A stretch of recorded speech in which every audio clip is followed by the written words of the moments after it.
यानंतर एक breaking news आहे। बजेटमधील तरतूद केलेला निधी वापराविना पडूनच असल्याची माहिती समोर येते। आता नवीन अर्थसंकल्प सादर केला जाईल, पण मागच्या वर्षी जी तरतूद केली होती त्यामधील 57% निधी वापराविना पडून असल्याची माहिती समोर येते।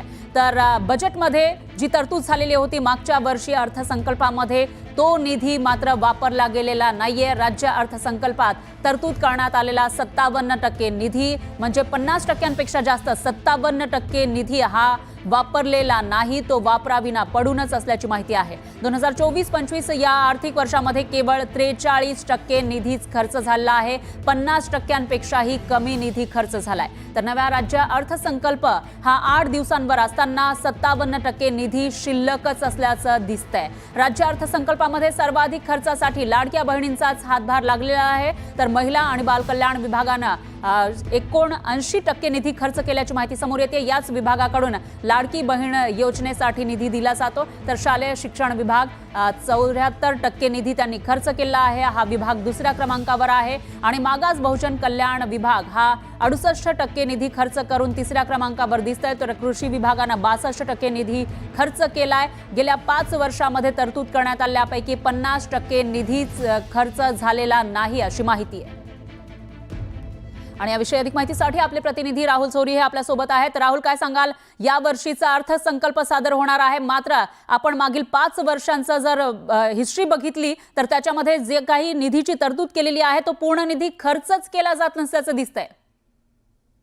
बरोबर, खरं तर अजित पवार ज्यांनी 2020-21 ला जो अर्थसंकल्प मांडला होता त्या 5 वर्षांची एकंदरीत तरतूद पाहता केवळ 43% निधीच या संपूर्ण अर्थसंकल्पात खर्च झाल्याची माहिती जी आहे ते समोर येते। दुसरा नवीन अर्थसंकल्प अर्थात भाजप महायुतीचा पहिला अर्थसंकल्प अगदी 8 दिवसांवर येऊन ठेपला असताना देखील अशा पद्धतीनं निधी खर्च न झाल्यानं याची देखील एक चिंता व्यक्त केली जाते। एकंदरीत बघितलं तर लाडक्या बहिणींनी सर्वात जास्त निधी खर्चाला हातभार लावल्याचा आकडा जो आहे तो समोर आला आणि म्हणूनच महिला व बालकल्याण विभागाने जवळपास 79% निधी खर्च केलाय। तर शालेय शिक्षण विभाग दुसऱ्या क्रमांकावर आहे, मात्र सर्वात कमी निधी खर्च केल्यामध्ये गृहनिर्माण विभाग, सार्वजनिक उपक्रम व अन्न नागरी पुरवठा असा अगदी 2 ते 13% त्या ठिकाणी निधी खर्च करण्यात आला। एकंदरीत बघितलं तर राज्याची सध्या आर्थिक परिस्थिती पाहता राज्याला यावेळी जवळपास 2 ते 2.5 लाख कोटींची तूट ही महसुली उत्पन्नात होणार असल्याची प्राथमिक माहिती आहे।